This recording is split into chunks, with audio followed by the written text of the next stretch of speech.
is Mark Waid, writer of Superman Birthright, and you're listening to Krypton Report. Up in the sky, look! It's a bird! It's a plane! It's the Krypton Report.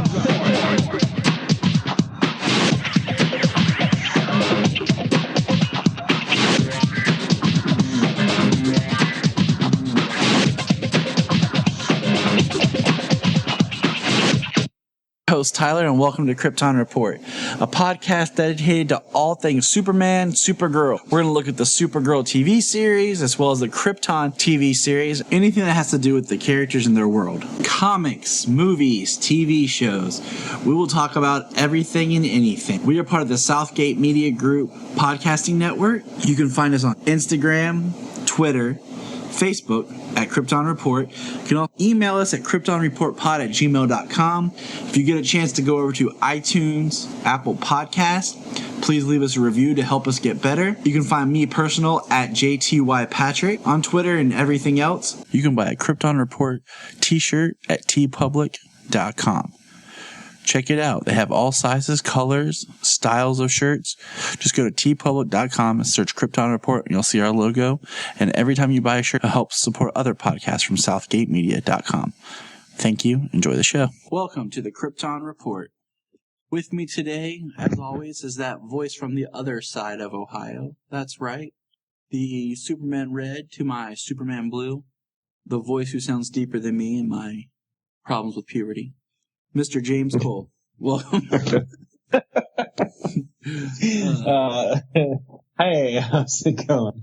I always try to think of something just to throw him off, people, but and also we don't want to, not announce that the Superboy is over here, Mr. Solomon. Hey, Solomon. He's like, hey. So we're gonna dive right into the news here. Jumping off, as we're recording this today. So we're catching up here. They announced Pennyworth on Epix, a Batman prequel series from the producers of Gotham that has nothing to do with the Alfred on Gotham. So I have really no desire for this. Yeah, it's not something I'm going to go out of my way to find. I can only think that the only way it would be interesting is kind of the Earth One or the Gotham style Alfred who's got like a military past and stuff like that. Other than that, that would not be appealing. The only two ways, okay, is if it was completely tied into Gotham, where it was the Alfred of Gotham when he meets Thomas leading into the premiere of Gotham, The other way is if they cast Max Irons to play a young version of Jeremy Irons to be Alfred of the DC movies. That could be a little interesting, but that's probably not what we're going to see. So that's that. Speaking of Gotham got a season 5, and it's going to be the final season, and it's going to be a short season of 13 episodes and premiere mid-season. So okay, I'm cool with that, because if you remember, when Gotham season 1 debuted, it was only supposed to be like 13 episodes. And then it was doing so well, they ordered more. That's why they drug out that whole ogre story for like 3 or 4 episodes. Because they had to fill. And I'm just glad they got a season to kind of tie up their story. And with the way that they were talking about their idea for season 5, I'm hoping we get like some sort of a time jump. Or as you put it, it gives young Bruce the time to bulk up so he can actually look better when they start shooting. Yeah, he's definitely gonna, if he's supposed to don the cape and cowl by the end, he's got to beef up a tad. It'll give him a couple extra months to put in some work, and they definitely got to develop him to become that character in 13 episodes. Oh yeah. I completely agree. So I just think that's going to be interesting. But we got that. Let's see. We got the announcement that the DC Universe streaming service is going to be doing Doom Patrol, the series. I'm not really that versed on the Doom Patrol, so okay. It's gonna, as long as it spawns, which would make sense from the episode Doom Patrol that's gonna be on Titans. That just makes the most sense. Yeah, So, that's what I've heard. Is that it's supposed to be a spin-off, the same actors, the same characters that they're introducing in the Doom Patrol episode is supposed to be. It just makes the most sense. So we also got our first promo picture of Young Justice Season 3. Are you looking at this? Do you have it, or did I send to you? Did you? Let me see. Oh no, I don't have it yet. Hold on, it's coming. Are you talking about the image? It's got Nightwing. It's got Superboy in the background. Looks like Black Lightning in the background. Yep. So. Yeah, I know which image you're talking about. I just don't have it. All right, I just sent it to you. Oh, I think it's coming through. So, like he said, it's got Superboy in the background. It's got Tigress. And it has Black Lightning kind of in the background. Then, like in the midground is Metamorpho, someone I don't know, someone I don't know, someone I don't know, Katana. And then in the front foreground is Nightwing. And it looks rad. Yeah. Well, it's Young Justice, and anybody who's seen the first 2 seasons, they are eagerly anticipating the 3rd season coming out. There's 2 things I want from this 3rd season. The first is I want Wally to come back based on my theory that he didn't die, he just got absorbed into the Speed Force. And 2, I want to continue where Darkseid's coming. Because that was so awesome. Spoilers, okay, people, spoilers. At the end of season 2, we find out that Darkseid was pulling all the strings. And also, quick side note here, was anyone else mad at the end of season 2 that Jay Garrick didn't go run with the Flashes? Why it had to be Wally? Young guy, got a lot to live for. Jay, old, already lived his life kind of thing. Just throwing that out there, okay? And then we got a 1-image shot of the Harley Quinn animated series. And it looks alright. Like, she's in a bar. And it looks like, if you look at it, she's on the bar. She looks like Harley from the current comics. And it looks like we have Clayface, King Shark, Killer Croc, Poison Ivy, Killer Frost, Kite Man, Condiment King, all hanging out in the bar, and someone's throwing a bottle at her face. So it could be a cool series. I like Harley, but I'm more of a fan of the Harley Joker dynamic. Right. Well, they've specified that this is an adult cartoon for Harley Quinn, so you can expect plenty of crude humor, I'm assuming, and probably even some graphic violence, and that could lead to the history with the Joker, and which would be interesting because I find their dynamic more interesting than Harley by herself. I think Harley's a character that I prefer her paired with someone, whether it's Harley and the Joker or Harley and Ivy. I like the dynamic of her with someone. Yeah, I think actually her character works better having relationships to bounce off of people. Yep. That's just the way she works. So the next thing is quick rumor. We won't spend a lot of time, but supposedly the Man of Steel sequel is one of the 2020 movies, which we discussed last time. And then supposedly the other rumor is that Ben Affleck really wants to carry on being Batman. I hope and pray for both. So as do I, because 2020 sounds so far away till I think it's 2018, and then I'm like, dang. Right. That it's already May of 2018. Well, here's something really fast to put life in perspective. Man of Steel came out in 2013. BVS was officially announced in July of 2013. By the time that BVS was released, which was 3 years later, I had moved back from North Carolina. We had gotten pregnant, had our son, and he was a year old by the time that movie came out. That just kind of wow.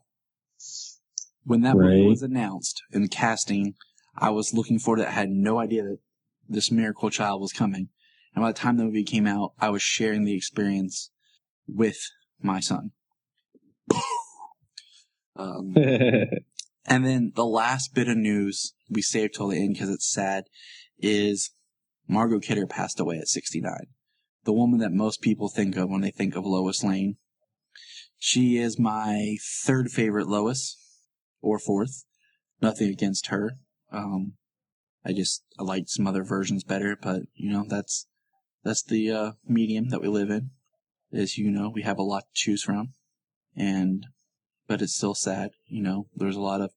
She was supposed to be at Motor City Con the next weekend in Detroit, and so it's just it's sad, for all the so close to us. Her. Yeah, I know, so close. I actually was going to try to go, but life, because Tom Welling's going to be there, and I think Rosenbaum's going to be there now too. So now I'm going to cry.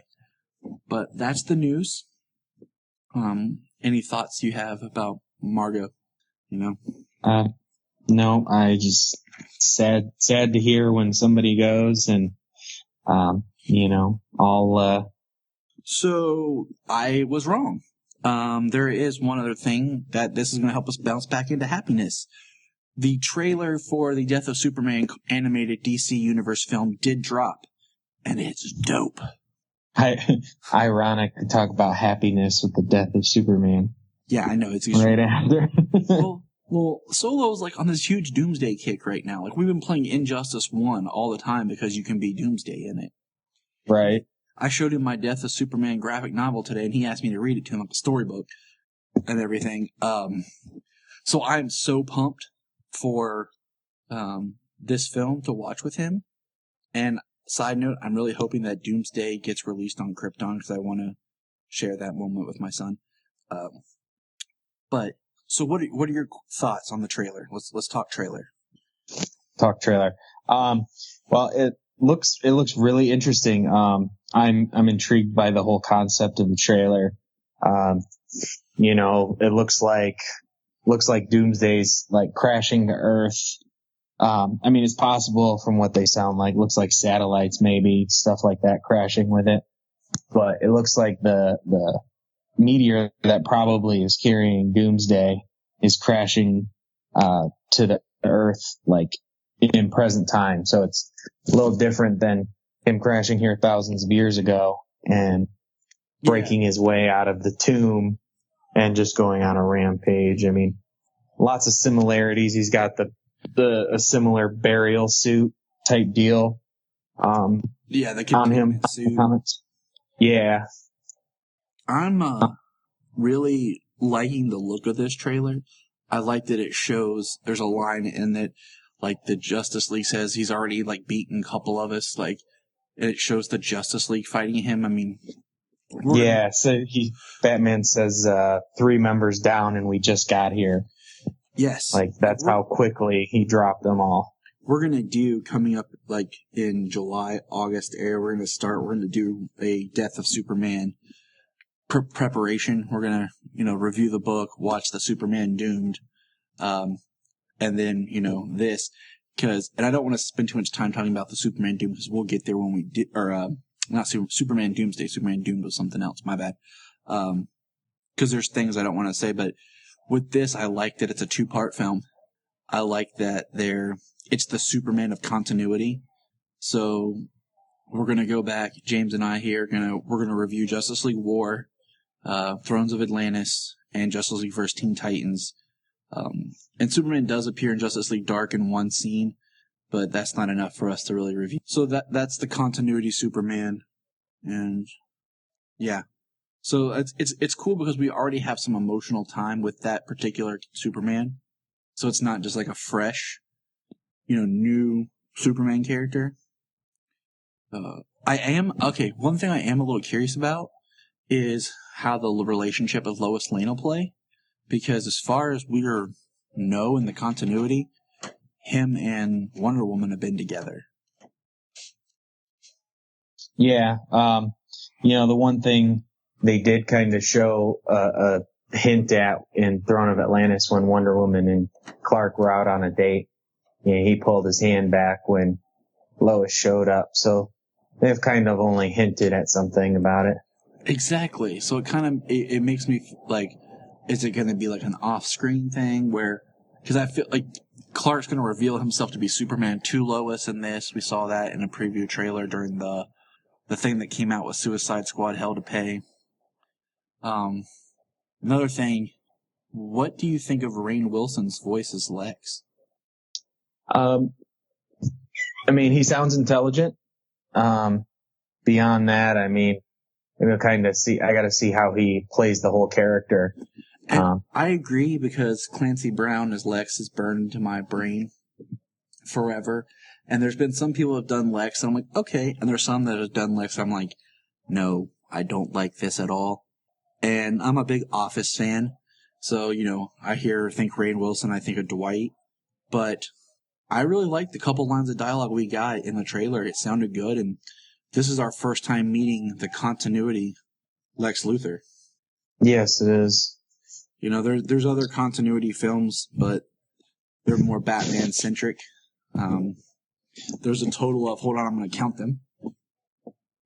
1, 2, 3, 4, 5, 6, 7, 8, 9. It looks like 9 from where I'm sitting. Continuity-based films. I could be off by one or something. I'm looking across the room, but there's quite a bit of them. Most of them since Justice League War has come out. So, well, the pattern they were doing was like 2 continuity films and then a one-off. And then this year it's the same pattern. We got Gotham by Gaslight. Man, I can't talk. Is the continuity film or the one-off, and then Hell to Pay and Death of Superman are the continuity films. So, yeah, which actually is kind of cool. Death of Superman being based off of an important story, but also being rolled into continuity. Which I like, and I also like that it's going to be a little bit different than the actual book, because, like in the book, because you have to deal with the continuity of the comics at the time and everything. We don't see a lot of the actual Justice League, like Booster Gold there, and some of the other characters. Yeah, it's like the Justice League International or something like that at the time. Yeah, so having the core Justice League there is just, it's awesome. Yeah, something you've never seen before. But gonna be awesome. Can't wait. August 7th. I don't want to skip too much time, but man, let's get that, Yes, I'm eagerly waiting. All right, so now we're going to talk Supergirl of Two Minds. All right, here we go. This opens up with the mayor. Have we ever seen the mayor in Supergirl? I thought about No, not that I can recall. So that was a shocker. And then, going off my notes here, Brainy shows up, and they don't recognize it's Brainy at first because he has an image inducer, and then Wen walks in and goes, image inducer? That's exactly like the kind of thing that I had said about the Titans, like with Starfire, that we had referenced before discussing the idea of an image inducer, which saves on looks, saves on production budget, because now you don't have to make Brainy look like Brainiac 5. So, yes, people, that could be something that ties into Titans. We'll see. But yay me for trying. Okay. So then we get Imra, who's all about killing, wants to kill Pestilence because she's going to be Blight, blah, blah, blah. Have we not talked about the Phantom Zone, people? Seriously, there's a Phantom Zone projector. Your villain runs to you, you shoot them with the projector, they're in the zone. That's how you can get rid of Doomsday easily. That's how you can get rid of the World Killers. Just lock them in the Phantom Zone. But I know that Supergirl, it's all about saving them, saving their mind. I got that. But seriously, just put them in the zone, okay? Well, like any prison, I guess, even an interdimensional prison, they always find a way out. I guess. I guess. But we get Sam.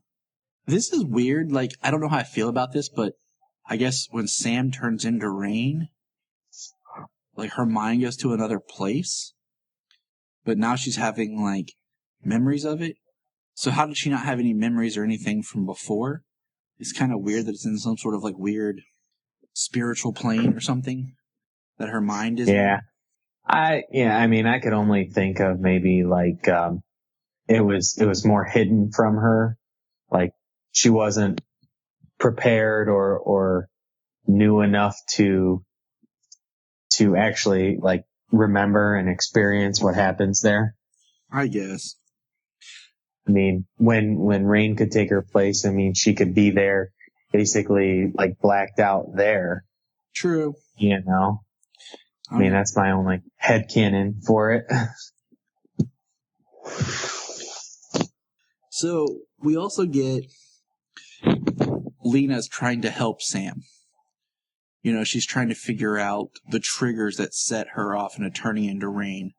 And I was thinking, like, did she have triggers before?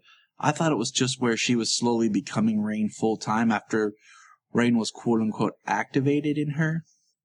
Because I thought about, remember early on, like, supposedly Sam can't be hurt when she's not Rain. But remember when she got shot by the bullet early in the season? And yeah, she didn't even feel it. Yeah, and she wasn't Rain at the time. So, or like, just one of those things, like, we could come up with a fan rationale or whatever that quickly Rain ignited to save her or whatever, to protect its vessel. Okay, but it's just one of those things I was thinking about. Yeah, that's about it.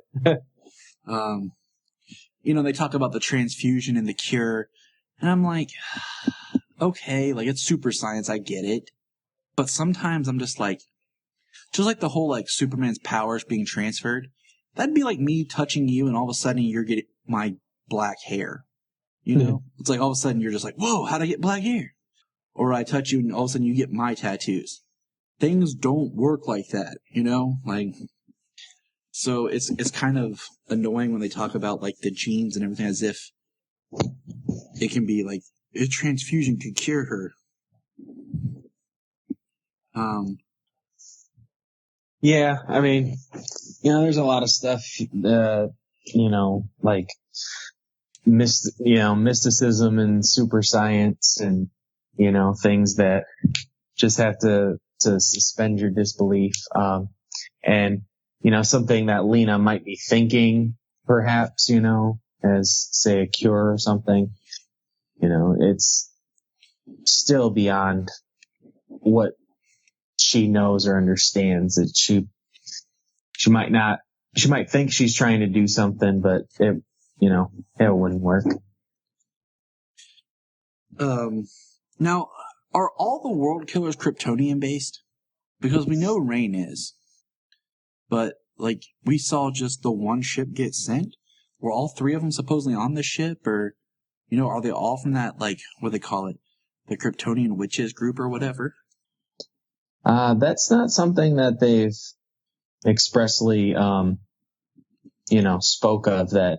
Cause they've only shown the one. I mean, was it, I don't know, the essences or the spirits or something like that? Yeah. All aboard the shuttle. So maybe I'm kind of, interested. Like, once again, I would really like to watch the show straight through. I get tired of the breaks because there's little details and stuff like that you forget or you lose track of. Yeah. Yeah. And this year's schedule has been so messed up. Like, yeah, it's weird. It's weird. Yeah. I can't, that's why I'm glad that CW has that deal with Netflix. So that a week after the shows are done, can watch them straight through from beginning to end. Exactly. Because I still gotta go back. There's an episode or two I missed of Legends I need to go watch. I might do that tomorrow. Now, Okay, were you ever a big Batman Beyond fan? I own the complete series on DVD. I knew I liked you. Wasn't Blight his villain? Like it was Powers, like when he got like the radiation, wasn't he Blight? That does sound familiar. I need to pop mine back in. Which reminds me, side note, tangent here. I was looking on Netflix. If you look, there is no DC content on Netflix other than the CW shows. And slowly, all DC content seems like it's being taken off streaming services. So, preparing for the DC streaming service. Because I remember the day that Justice League, Batman Beyond, Batman Brave and the Bold, all of them dropped on Netflix. I was so happy. So happy. Okay, now, back to Supergirl. This whole episode is them trying to find and stop Pestilence. Imra is going crazy because that's their mission. They're there to stop Pestilence, who turns into Blight. Imra annoys me. I'm just saying this again. Just straight up. One thing that annoys me is how she doesn't say Mon-El. She says, like, Manel. Like, his name is Meneel. Manel.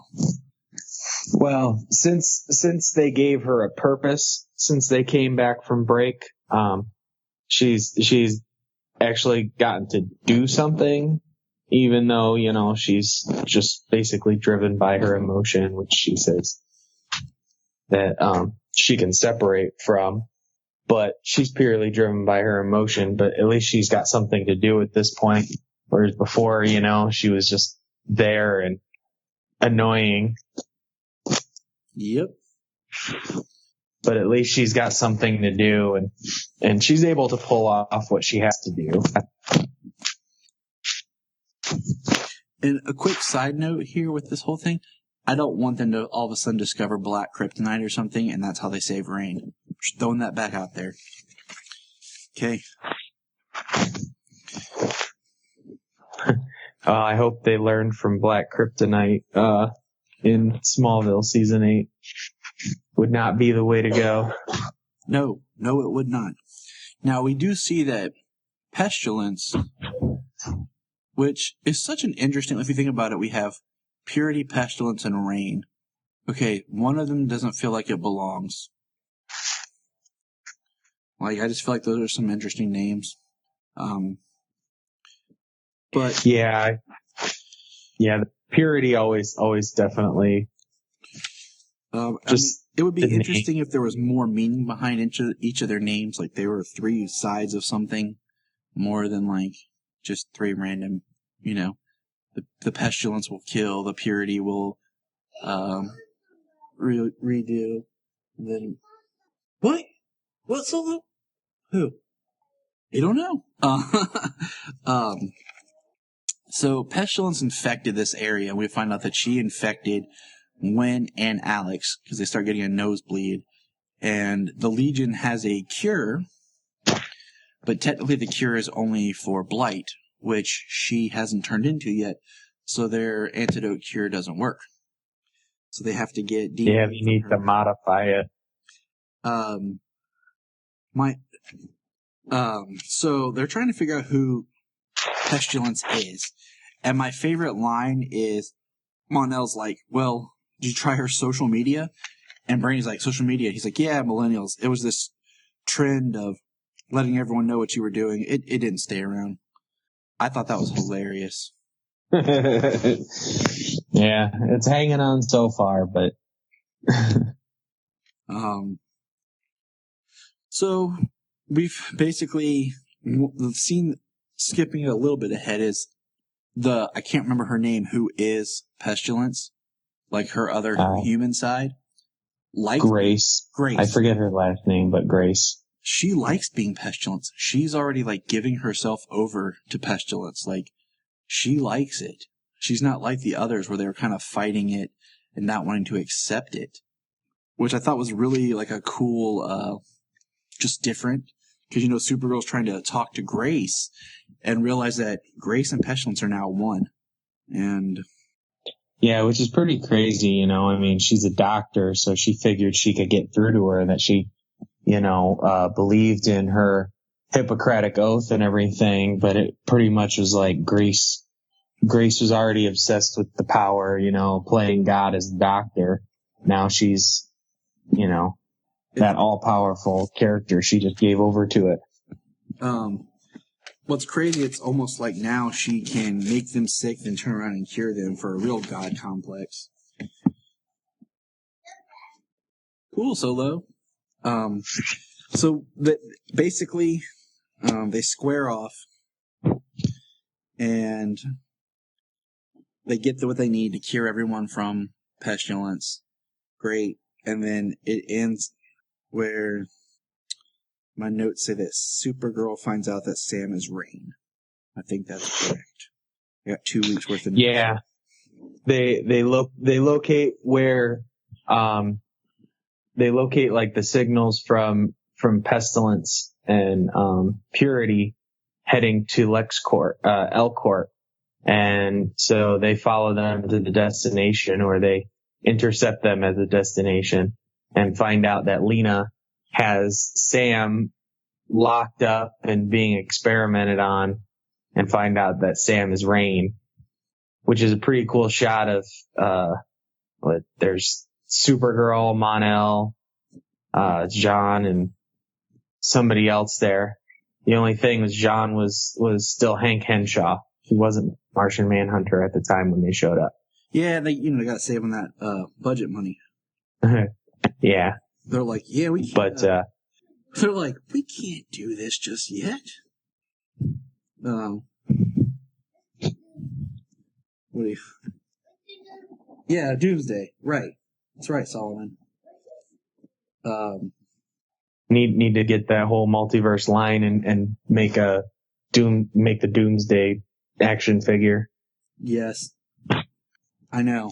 I want the Superman Doomed, just side note, because I thought that was a cool storyline. I have that book. It's great. I like it.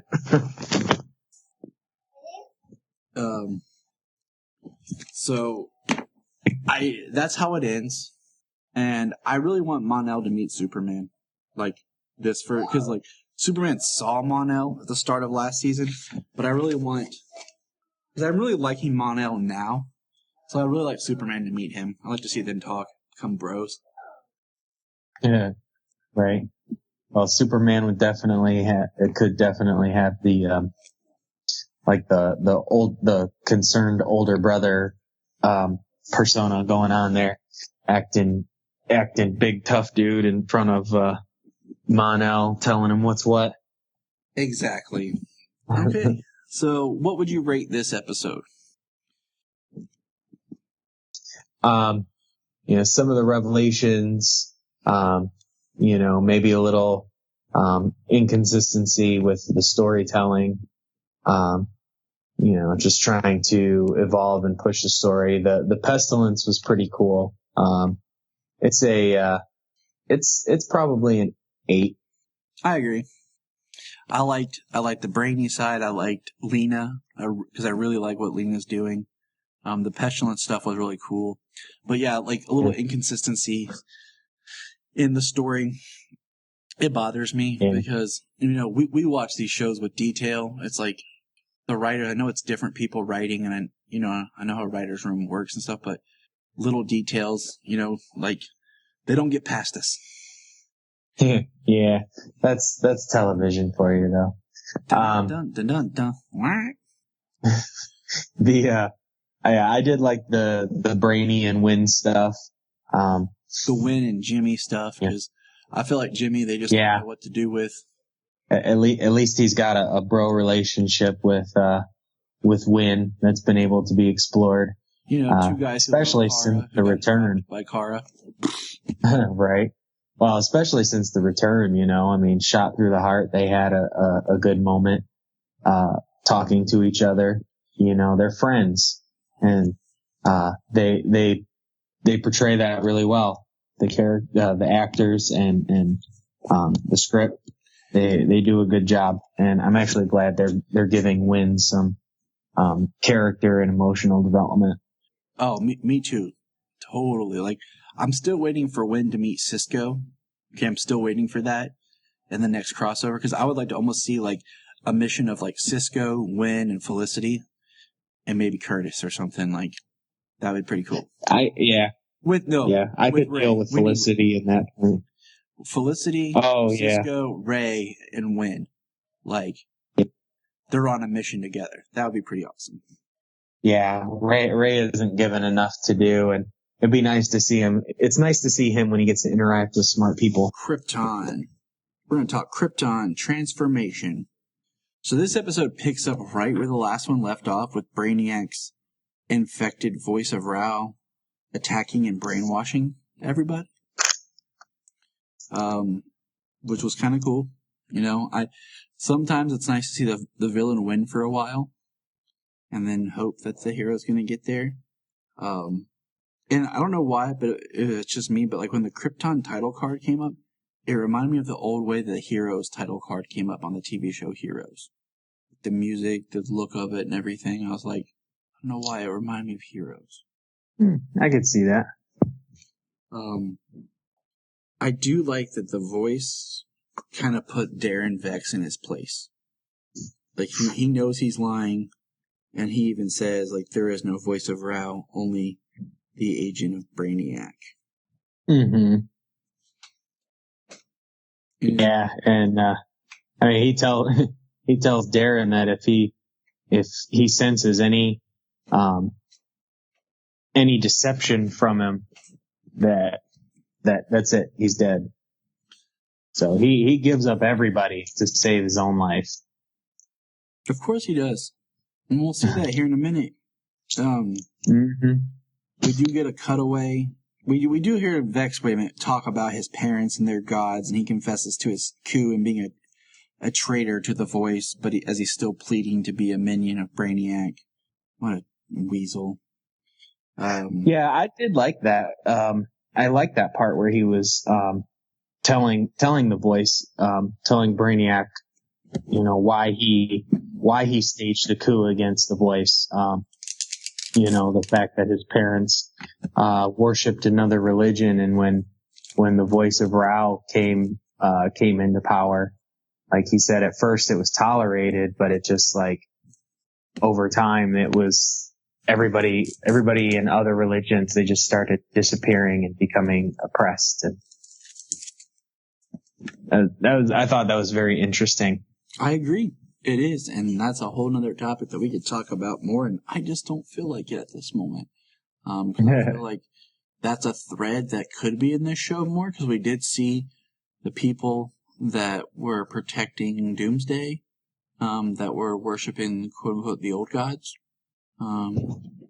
So that's very interesting there. Let's see. Now we do get to see the cape again. And not much is gone. So it seems like our ticking clock isn't moving that quickly. And Adam is ready to go home, and he has Val in the fortress fixing the Zeta beam device because it was damaged. I feel like in some ways this Adam Strange might be like somebody's like, oh, we'll use Booster Gold. And like they wrote this whole thing like, we can't use Booster Gold. We'll just change his name to Adam Strange. No one will notice. I mean, it's a possibility. The Zeta beam device is something that is Adam Strange specific that I'm aware of, but I mean, time travel, it's very that could be a complicated thing to write. So to change it from one character to another, it's like, is that easy? I mean, as long as the show is in development, who knows, right? Exactly. I mean, we know that originally in Supergirl, and if you watch the pilot, it's pretty evident that Hank Henshaw was Hank Henshaw.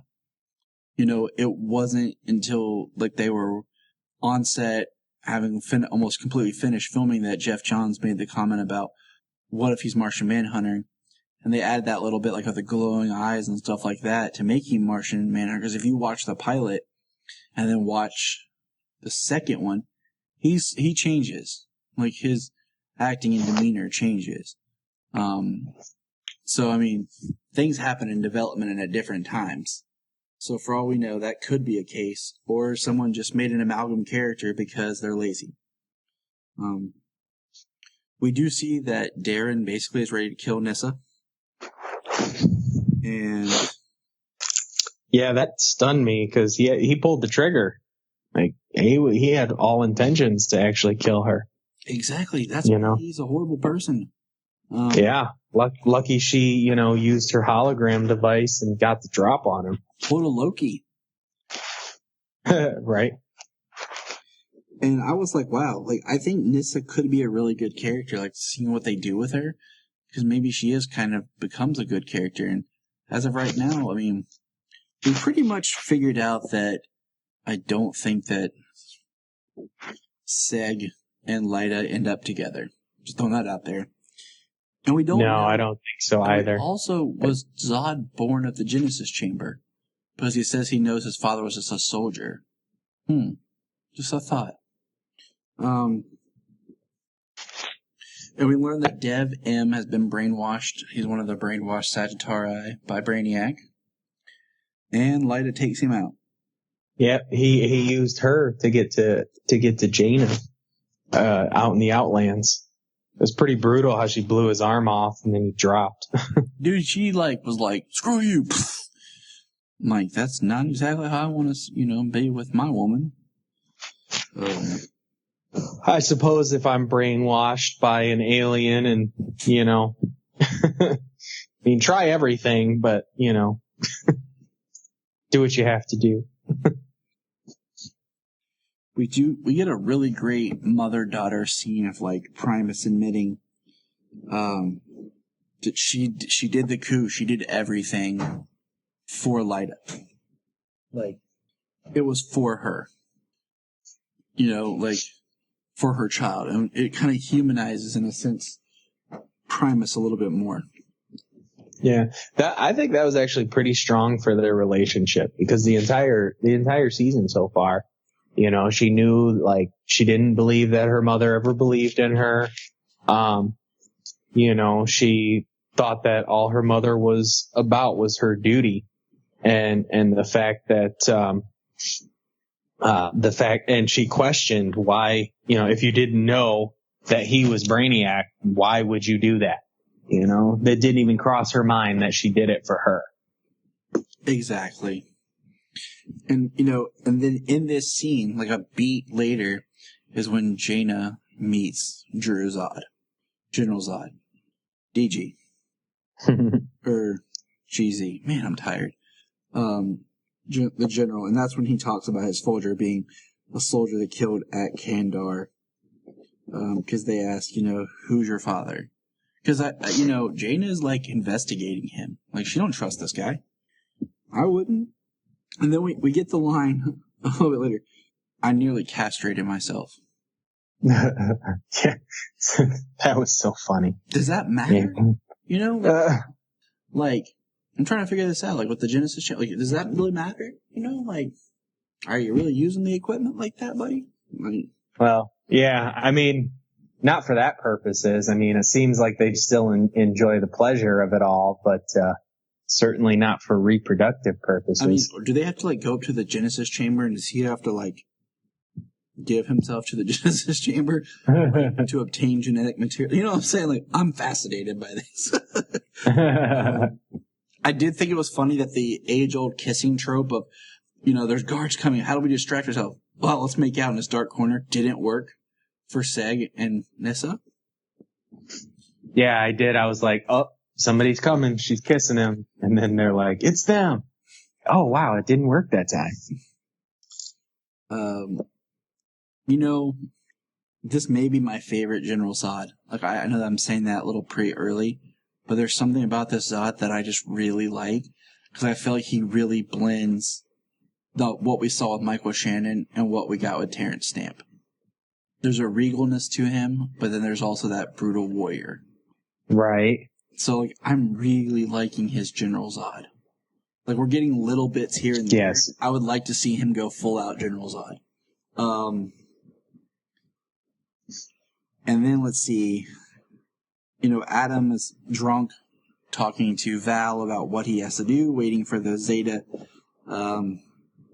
beam, to be fixed. And then he says something. And I was going to bring this up when you said something about Loki, but I figured I'd wait until it came about. I was like, oh my God, it was Thor. They went back to Thor Ragnarok to Korg when he chases after Loki and he says, piss off, Ghost. My favorite part of Ragnarok, by the way. Oh, my favorite. Get help. Please tell me we're not doing get help. Help. Yeah. Or rather my favorite joke in Thor Ragnarok. goes after Loki, and Thor is talking to him, and he's gone too. And it's long after he's gone. Piss off, Ghost! He even kicks at the wall. I like that movie. I mean, that's a whole nother segue, but we'll talk about that later. But I enjoyed it. So what is Adam's arc here? Because what is he doing?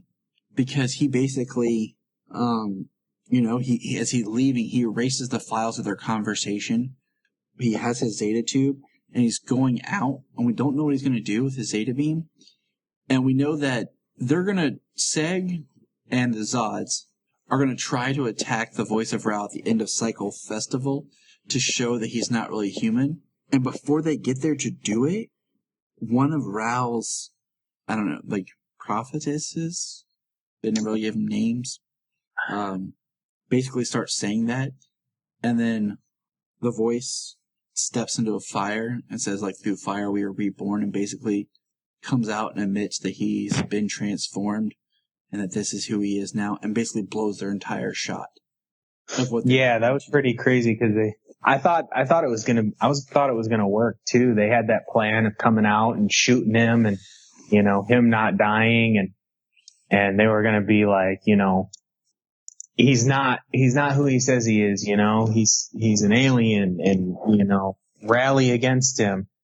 And then he completely flipped it on him, and he did the same thing, but rallying everybody to him.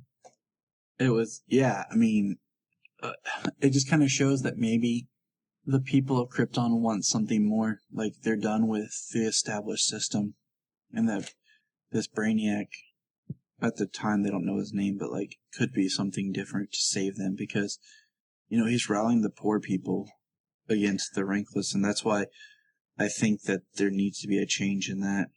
But what would you rate this episode? There's pretty good moments in this episode. It's as with the joke, with the Thor Ragnarok reference, and Adam's change from going from, being sorry for himself, feeling that he wasn't a hero, to being determined to do what it takes to make sure that Superman it comes about, actually making that his mission, and in the episode there, Seg had this part where he rallied everybody together. Nyssa, Lyta was arguing with Nyssa, not being able to trust her. Obviously General Zod, he's got his own agenda, but Seg just, he yells and that's it. He says, this is what's going on. This is what we're doing. Nothing you guys have to say. Everybody's on the same side right now. So, this episode's a strong episode. It's a good 8.5 again for me. I would have to go with an 8. So we're right there. But all right, man. That wraps up this episode of Krypton. You can find us on Instagram, Twitter, Facebook at Krypton Report. You can also email us at kryptonreportpod@gmail.com. If you get a chance to go over to iTunes, please leave us a review to help us get better. If you're an Amazon shopper, just remember you can go to southgatemediagroup.com.